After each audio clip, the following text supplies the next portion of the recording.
Hello friends, welcome to the success Kendra. Friends, इस video में हम लोग 67th बीपीएससी पीटी एग्जाम 2022 और फ्रेंड्स सीडीपीओ एग्जाम के लिए BPSC district art and culture officer का जो पेपर 29 जनवरी 2022 को लिया गया था। फ्रेंड्स, बिल्कुल रिसेंटली यह बीपीएससी के द्वारा पेपर लिया गया है। तो इस एग्जाम में जितने भी साइंस के प्रश्न पूछे गए थे उनको इस वीडियो में हम डिस्कस करेंगे। इससे पहले ऑडिटर में और बीपीएससी एलडीसी में जो प्रश्न पूछे गए थे फ्रेंड्स, उनको मैंने कवर करवा दिया था। अगर आपने नहीं देखा है तो देख लीजिएगा, लिंक आपको डिस्क्रिप्शन बॉक्स में मिल जाएगा। और फ्रेंड्स, चैनल पर अगर आप पहली बार आए हैं तो चैनल को सब्सक्राइब कर लीजिएगा। बिहार की किसी भी एग्जाम के लिए हमारा चैनल बहुत ही इंपॉर्टेंट है। सभी एग्जाम की तैयारी बिहार से संबंधित कराई जाती है। तो चलिए फ्रेंड्स, बिना देरी किए हुए आज का सेशन स्टार्ट करते हैं। फ्रेंड्स, प्लीज़ वीडियो को लाइक कर दीजिएगा और जब सेशन समाप्त होगा तो इसे शेयर भी जरूर कर दीजिएगा। फ्रेंड्स, जैसे कि मैंने आपको बताया कि इस वीडियो में हम लोग BPSC district art and culture officer का जो पेपर 29 जनवरी 2022 को हुआ था। जी हाँ फ्रेंड्स, 29 जनवरी 2022 को यह एग्जाम लिया गया BPSC district art and culture officer का। उसमें जितने भी फ्रेंड्स साइंस के प्रश्न पूछे गए हैं उन सभी प्रश्नों को हम डिस्कस करेंगे। इससे पहले मैंने आपको बीपीएससी ऑडिटर और बीपीएससी एलडीसी में जितने भी साइंस के प्रश्न, हिस्ट्री के प्रश्न और बिहार स्पेशल के प्रश्न पूछे गए थे उनको मैंने अलग अलग वीडियो में कवर करवाया है। अगर आपने नहीं देखा है तो देख लीजिएगा। फ्रेंड्स, 67वीं बीपीएससी पीटी एग्जाम और सीडीपीओ के लिए बहुत ही इंपॉर्टेंट यह वीडियो है। तो चलिए आज का सेशन शुरू करते हैं। पहले वीडियो को लाइक कर दीजिए। देखिए फ्रेंड्स, पहला प्रश्न यहाँ पर पूछा गया था कि एक ही पदार्थ के अणुओं के बीच आकर्षण के अंतराण्विक बल को कहा जाता है। कौन सा बल उसको कहा जाता है? देखिए प्रश्न ध्यान से पढ़ेंगे। एक ही पदार्थ के अणुओं के बीच आकर्षण के अंतराण्विक बल को कहा जाता है। तो फ्रेंड्स, ये कहा जाता है ससंजक बल, यानी कि अंग्रेजी में इसको कहा जाता है कोहेसिव फोर्स। ठीक है, ध्यान रखेंगे, कोहेसिव फोर्स इसको कहा जाता है। और देखिए ठोस पदार्थ में ससंजक बल का मान बहुत अधिक होता है, जिससे कि उनके अणु दृढ़तापूर्वक बंधे रहते हैं। फलस्वरूप उनका आकार जो होता है निश्चित होता है। वहीं अगर हम द्रव की बात करते हैं, लिक्विड की, तो द्रव में ससंजक बल का मान बहुत कम होता है, जिसके कारण उनमें फ्रेंड्स क्या होता है, कोई निश्चित आकार नहीं होता है। गैसों में, यानी कि जो गैस हैं, उनमें ससंजक बल का मान नगण्य होता है, जिसके कारण उनमें विसरण यानी कि डिफ्यूजन का गुण पाया जाता है। अब देखिए यहाँ एक ही पदार्थ के अणुओं के बीच पूछा गया। अगर पूछा जाता है कि दो भिन्न पदार्थों के अणुओं के बीच, तो देखिए दो भिन्न पदार्थों के अणुओं के बीच लगने वाले आकर्षण बल को जो है उसको एडहेसिव फोर्स कहा जाता है। यहाँ पर देखिए आसंजक बल, उसको क्या कहा जाता है? एडहेसिव फोर्स कहा जाता है। तो इसको भी आप ध्यान रखेंगे। चलिए आगे बढ़ते हैं। फ्रेंड्स, पहले लाइक कर दीजिए वीडियो को। देखिए सही संबंध कौन सा है, यहाँ सीधे फॉर्मूला पूछ लिया गया। तो डेंसिटी बराबर क्या होता है? Density equal to mass upon volume होता है। तो यहाँ पर देखिएगा राइट आंसर इसका ऑप्शन नंबर सी हो जाएगा, घनत्व बराबर द्रव्यमान बटा आयतन होगा। ठीक है, चलिए अगला प्रश्न कर लेंगे। नेक्स्ट क्वेश्चन है फ्रेंड्स हमारा कि छिपकली का पैर, खाली स्थान दिया गया है, की तरह काम करता है। तो देखिए छिपकली का जो पैर है यह काम करता है किसके तरह? तो यह सक्शन पैड की तरह काम करता है। सक्शन पैड की तरह काम करता है, जिससे कि दीवार पर छिपकली को चलने में मदद मिलती है। और देखिए छिपकली के जो पैर होते हैं ना, वो उनका यूज करती हैं किस लिए? तो फ्रेंड्स, वो यूज करती हैं स्टेबिलिटी और लोकोमोशन के लिए। ठीक है, ध्यान रखेंगे। तो ये आपका हो जाएगा suction pad. Option number B इसका आंसर दिया गया है बीपीएससी के द्वारा। जो भी आयोग के द्वारा आंसर दिया गया है वही मैं आपको बताऊंगा।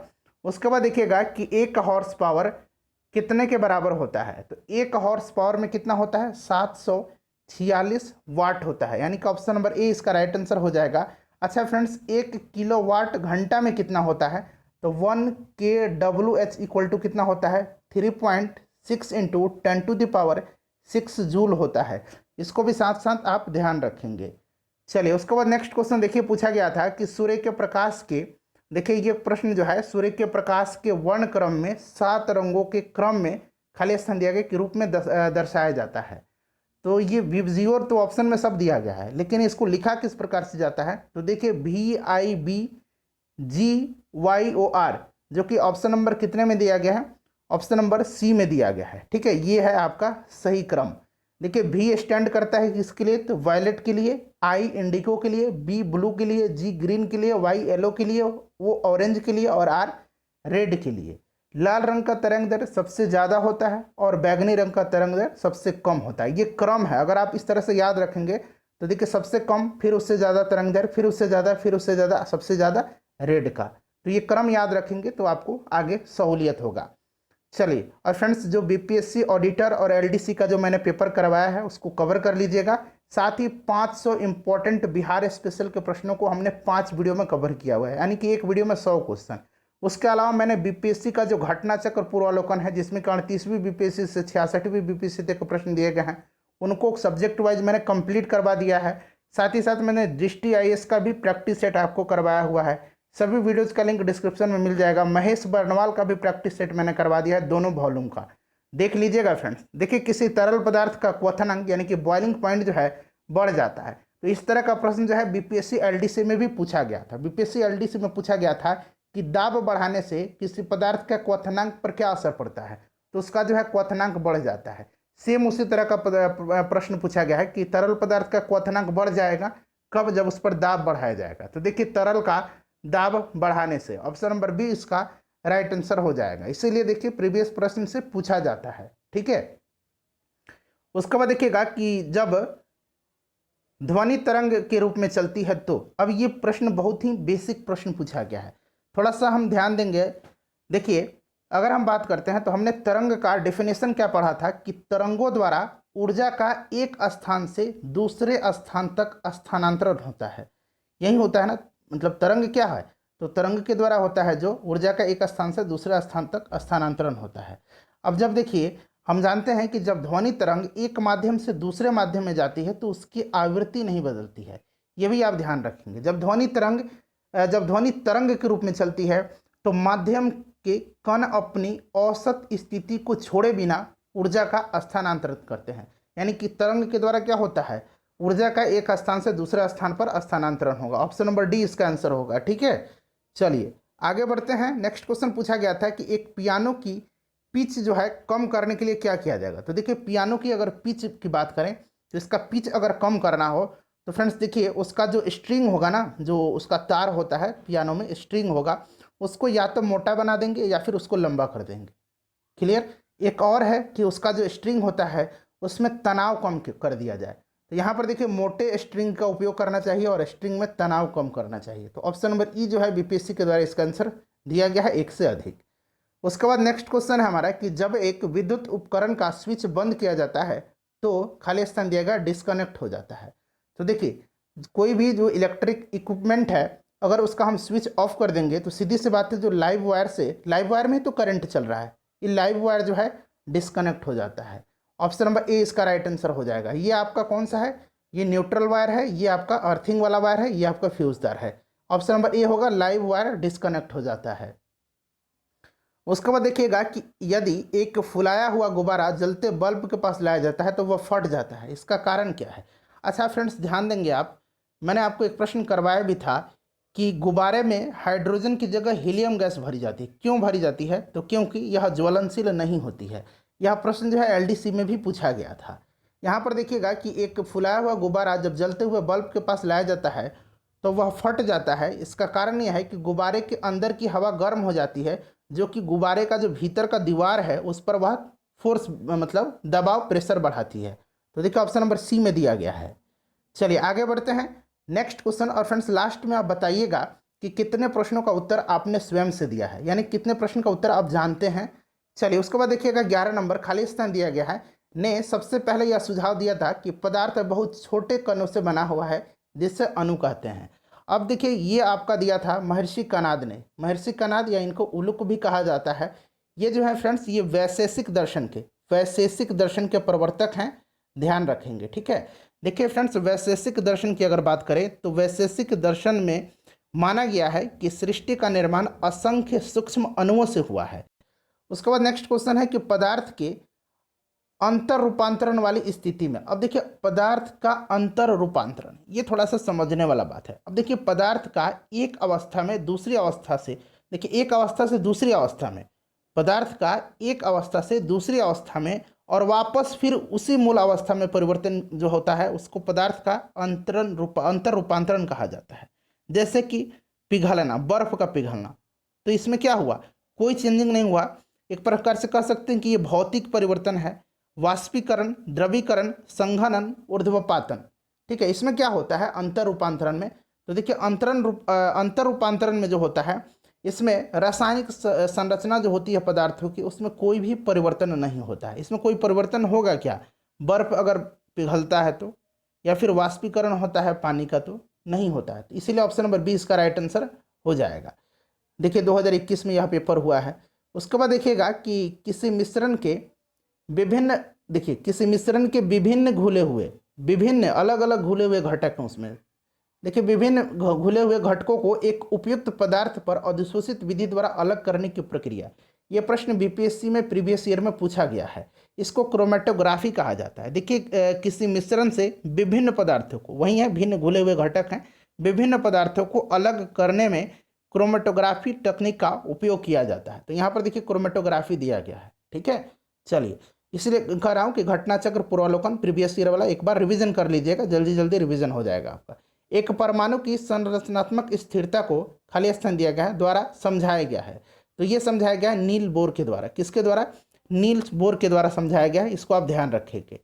चलो उसके बाद नेक्स्ट क्वेश्चन है हमारा कि तत्व की द्रव्यमान संख्या यानी कि मास नंबर उस परमाणु के नाभिक में मौजूद खाली स्थान दिया के बराबर होती है। तो द्रव्यमान संख्या यानी कि मास नंबर जो होता है यह आपका होता है प्रोटॉन की संख्या और उसमें न्यूट्रॉन की संख्या के। तो यहाँ पर देखिए प्रोटॉन और न्यूट्रॉन की संख्या के योग का, ठीक है, प्लस होता है, यहाँ प्लस भी प्लस मैंने लगाया है। तो देखिए ऑप्शन नंबर इसका जो है डी राइट आंसर हो जाएगा। वहीं अगर यहाँ पर मास नंबर ना लिख करके एटॉमिक नंबर लिखता तो वो होता है आपका परमाणु क्रमांक जिसको कहा जाता है, वो प्रोटॉनों की संख्या के बराबर होता है। क्लियर? चलिए उसके बाद देखिएगा कि रासायनिक प्रतिक्रिया के दौरान किसी तरल में गैस के बुलबुले के निर्माण को कहा जाता है। तो देखिए इसको अंग्रेजी में जो है एफरवेसेंस कहा जाता है। यहाँ मैं लिख देता हूँ EFFER,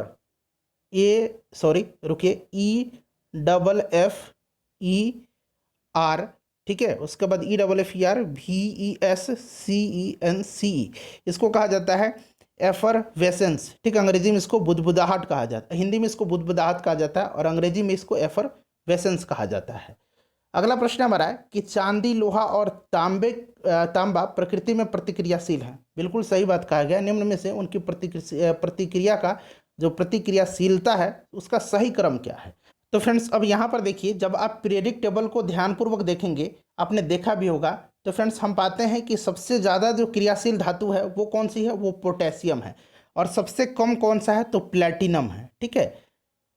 इसमें से देखिए, इसमें से अगर हम सही क्रम की बात करते हैं तो सबसे ज़्यादा क्रियाशील जो होगा वो लोहा होगा, लोहा के बाद जो होगा फ्रेंड्स तांबा होगा, फिर आपका चांदी हो जाएगा। फिर कौन सा हो जाएगा? चांदी हो जाएगा। यहाँ देखिए लोहा, तांबा और चांदी, यहाँ लोहा, तांबा और चांदी, लोहा एक जगह दिया गया है, यहाँ पर देखिए चांदी दे दिया गया, जबकि लोहा, तांबा फिर चांदी होना चाहिए। तो इनमें से कोई नहीं दिया गया है, ठीक है, कोई भी इसमें से सही नहीं है, इसलिए ऑप्शन इसका उपर्युक्त में से कोई नहीं आयोग के द्वारा दिया गया है।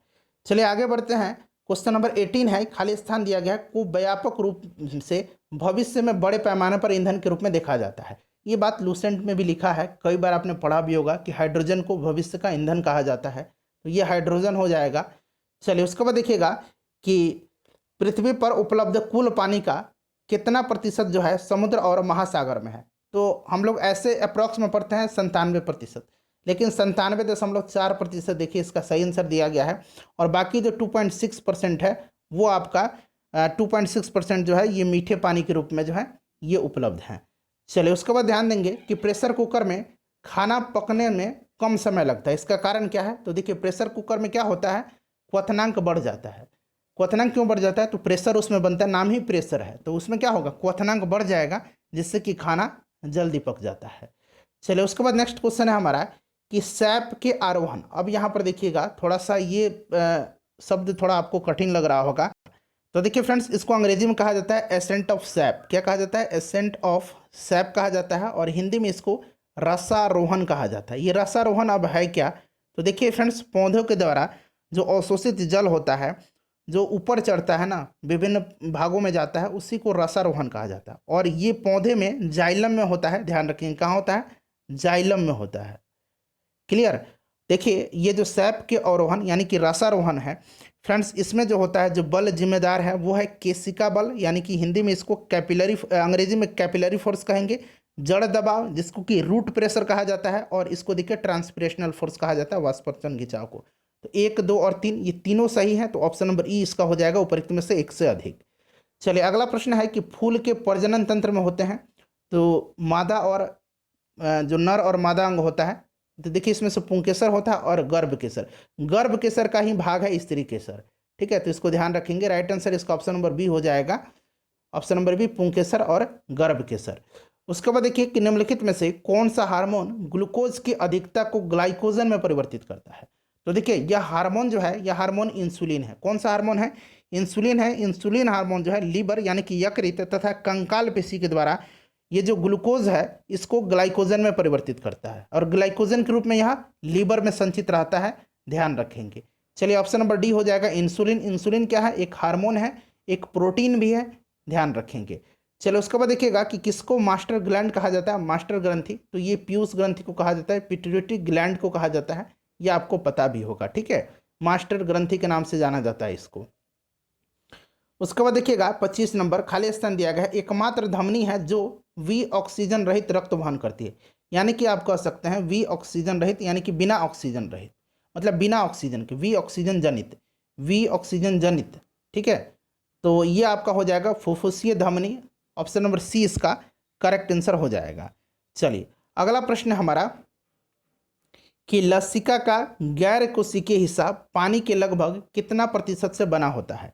अब यहाँ पर ध्यान दीजिएगा, लसिका जो होता है ये रंगहीन होता है, और लसिका में आरबीसी और प्लेटलेट्स, ठीक है, और इसमें प्लेटलेट्स जो हैं ये नहीं पाए जाते हैं। ध्यान रखेंगे, आरबीसी और प्लेटलेट्स इसमें नहीं पाया जाता है। क्लियर, ध्यान रखेंगे। और देखिए लसिका का जो गैर कोशिकीय हिस्सा है उसमें पानी का जो भाग पूछा गया है वो कितना हो जाएगा। तो फ्रेंड्स ये हो जाएगा 94%। ठीक है, ध्यान रखेंगे, यही उत्तर दिया गया है बीपीएससी के द्वारा। चलो उसके बाद देखिए अच्छे भोजन की गंध से मुंह में पानी आ जाता है, यह एक खाली स्थान दिया गया है। तो यह एक अधिग्रहित प्रतिवर्ती क्रिया है। यह एक अधिग्रहित प्रतिवर्ती क्रिया है। ऑप्शन नंबर बी इसका सही आंसर हो जाएगा। उसके बाद नेक्स्ट क्वेश्चन है कि तंत्रिका तंत्र की संरचनात्मक और कार्यात्मक इकाई कौन सी है। तो तंत्रिका तंत्र की संरचनात्मक और कार्यात्मक इकाई जो है ये न्यूरॉन है। ठीक है, याद रखेंगे। अच्छा, वृक्क की कार्यात्मक इकाई पूछा जाता है। ठीक है, वो क्या है? तो वो नेफ्रॉन है। देखिए यहाँ पर नेफ्रॉन दिया गया है, ध्यान रखेंगे। किडनी का। उसके बाद देखिए टीकाकरण की कल्पना किसने की थी। अच्छा फ्रेंड्स, टीकाकरण का खोज जो है ये पूछा गया है किसने किया था।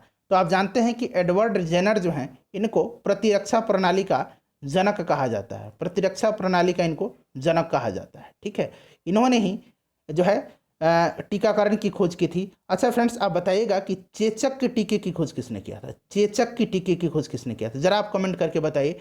इन्हीं ऑप्शन में से आपको ऑप्शन जो है उत्तर है, तो बताइए चेचक की टीके की खोज किसने किया था। रेबीज के टीके की खोज लुई पास्चर ने किया था। चेचक के टीके का खोज आप बताइएगा। राइट आंसर इसका एडवर्ड जेनर हो जाएगा। टीकाकरण की खोज इन्होंने ही किया था।